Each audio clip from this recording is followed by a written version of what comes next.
Hey gang, AV here. Welcome to my review of the G.I. Joe Pursuit of Cobra Snake Eyes, the Ninja Commando. Now, there were a few different versions of Snake Eyes in the Pursuit of Cobra line. So this particular one, according to yojo.com, is version number 54 of Snake Eyes.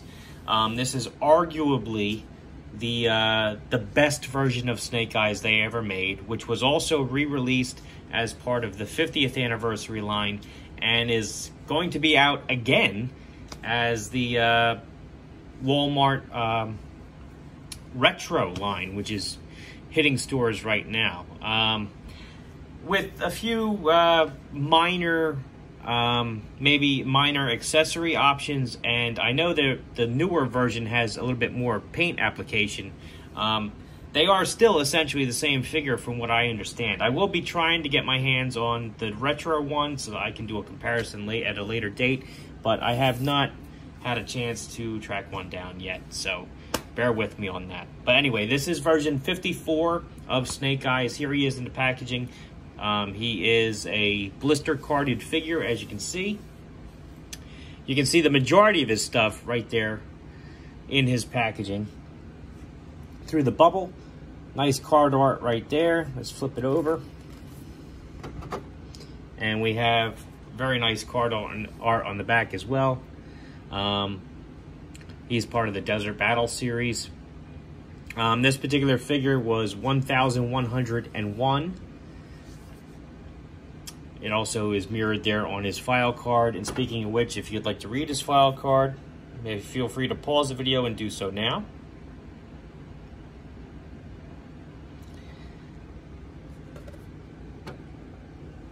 Very cool figure. Very cool figure. Probably my favorite version of Snake Eyes, personally. So let's have a look at the figure himself. I actually have one opened already, so I don't have to open that one on camera. Here he is, right here. And as you can see, he comes with an awful lot of stuff. So as usual, we are going to go over the accessories first. So let's start off with his alternate head. This is his visor head. So you can pose this figure with the visor or the goggles, which I'll show off real quick now so you can see the difference.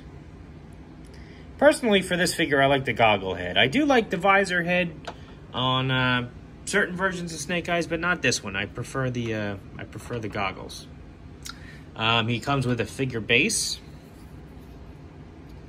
which has 2-foot pegs, G.I. Joe in raised letters. It says Snake Eyes there on the front.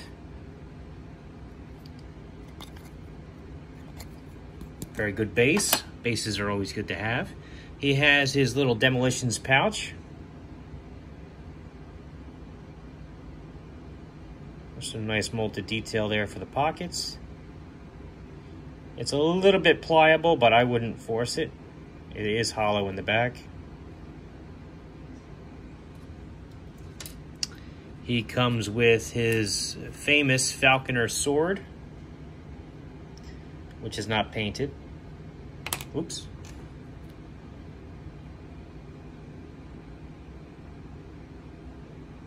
One of the cool things about this figure is actually that he can store almost everything on him, and the stuff that he can't store, he can hold.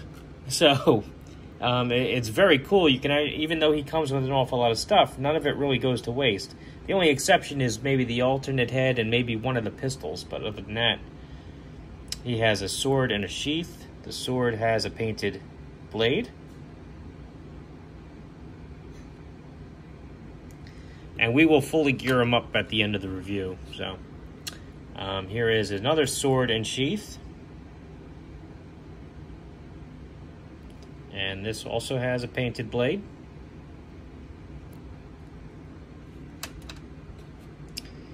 He has not one but two tiny little suppressors, or silencers, if you like to call them that. And they do actually function. They function with one of his pistols.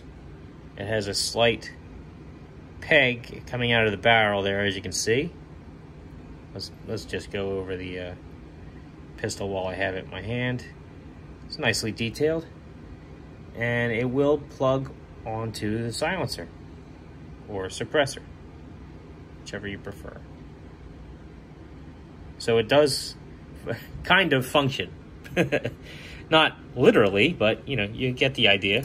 The other suppressor, which is identical to the first one I showed off, also works with his Uzi,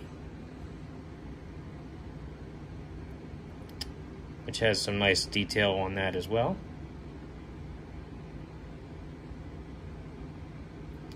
And again, you just plug it right onto the barrel. Very, very, very cool. He has a second pistol,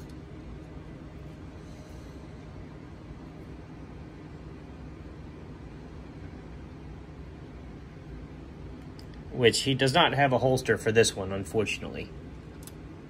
He has his assault rifle.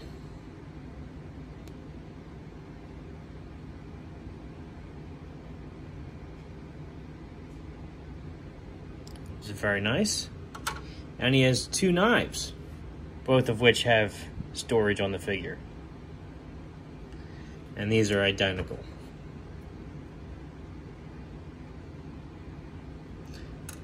Alright. Let's have a look at the figure himself, and then we'll get him geared up.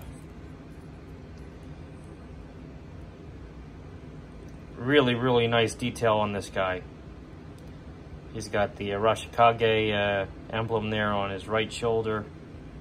G.I. Joe emblem there on his left. Same one from the films.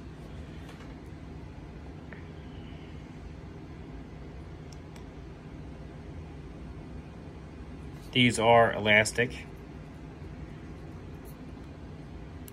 And I have seen people like actually stretch them out around his legs and then get them up over his shoulders so that you can stow things in them that way. I haven't been that brave. I mean, this figure is 10 years old at this point, and I'd rather not stretch them out or risk it. These knee pads are removable. However, I'm afraid I'm not going to get them on properly if I take them off, so I've left them on there. Same with this knife sheath. You can take that off too if you like.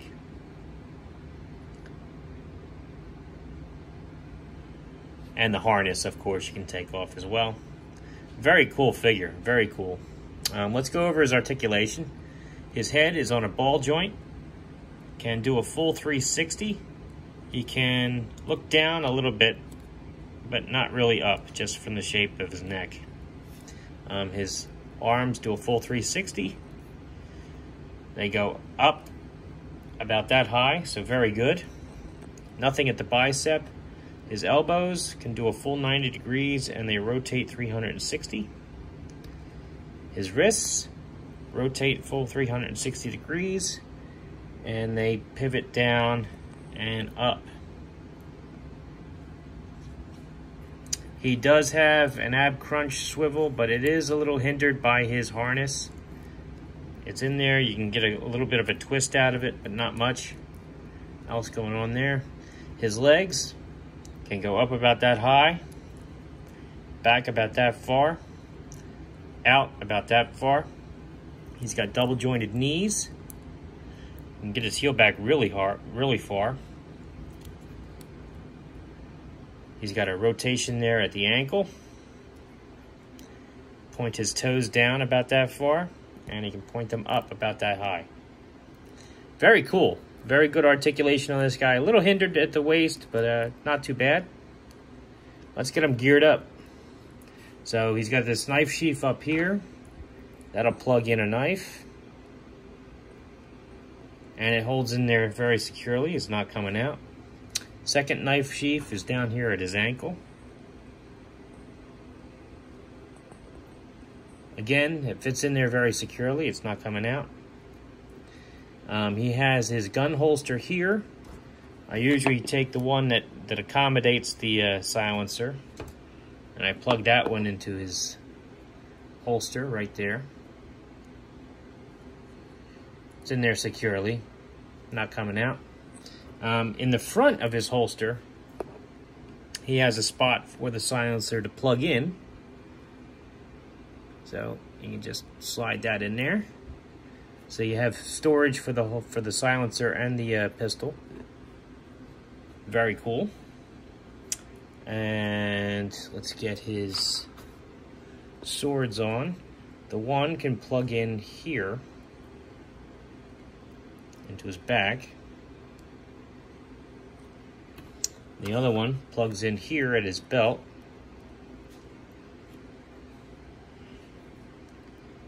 You can, of course, get the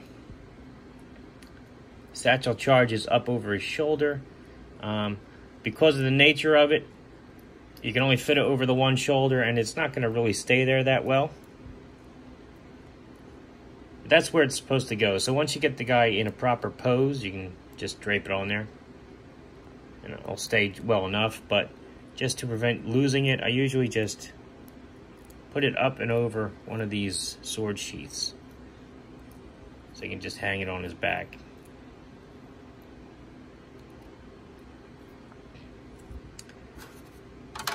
You can hold the one gun.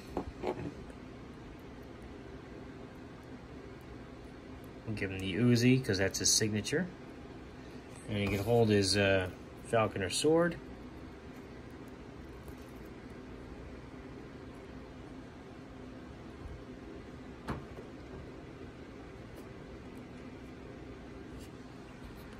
Very cool figure. Yeah, as I said, he can hold almost everything on the figure. The only two, he's just got 2 extra guns. You can take the sword and put that, like tuck that into his harness, but I'm afraid of bending the blade on it. So I'm not usually a big fan of that. And I've also seen people use those elastic straps, put them up over his shoulders, and use them to help store the extra weapons. But again, I don't want to stretch out or risk tearing the elastic. So I'm not a fan of doing that either. But you do have that option. All in all, I think he's an awesome figure, though. Awesome figure. Let's do size comparison now before I forget, because I think I forgot in the last video. Here he is next to a 1/18 vintage Snake Eyes figure. As you can see, he is taller, because the modern figures are 4 inches tall, whereas these were 3 3/4 inch. Here he is next to a vintage collection, modern vintage collection, Luke Skywalker, who I can never get to stand properly. Man.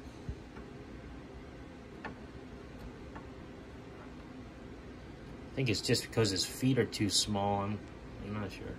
He always gives me a hard time. But anyway. As you can see, Snake Eyes is clearly taller than him as well, because the modern era Star Wars figures are 3 3/4 inches. They never upscaled to 4 inch. Here he is next to a Boss Fight Studio blank. They are roughly about the same size. I think it comes across a little differently on the camera, but they are roughly about the same size. And here he is next to a Marvel Universe Captain America figure.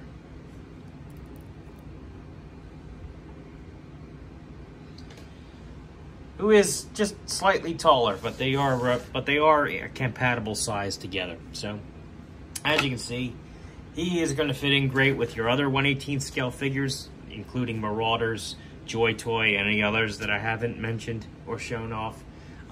He is, in my opinion, the best version of Snake Eyes they've ever made. I love the weapons he comes with. They're all appropriate with the character. I love the fact that you can store nearly all of it on him, which makes posing the guy and putting him on display that much more cool. Because if you just feel like taking them off the shelf and then switching them out a little bit, you can. I think he looks great.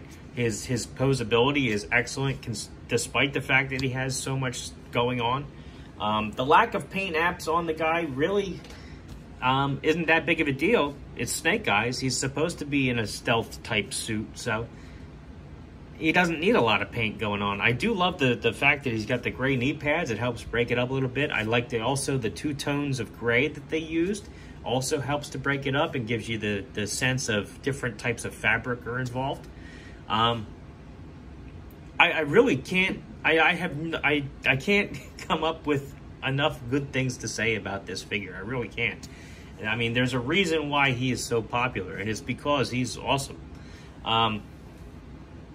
If you did not get one in the Pursuit of the Cobra line, they have become a little bit pricey.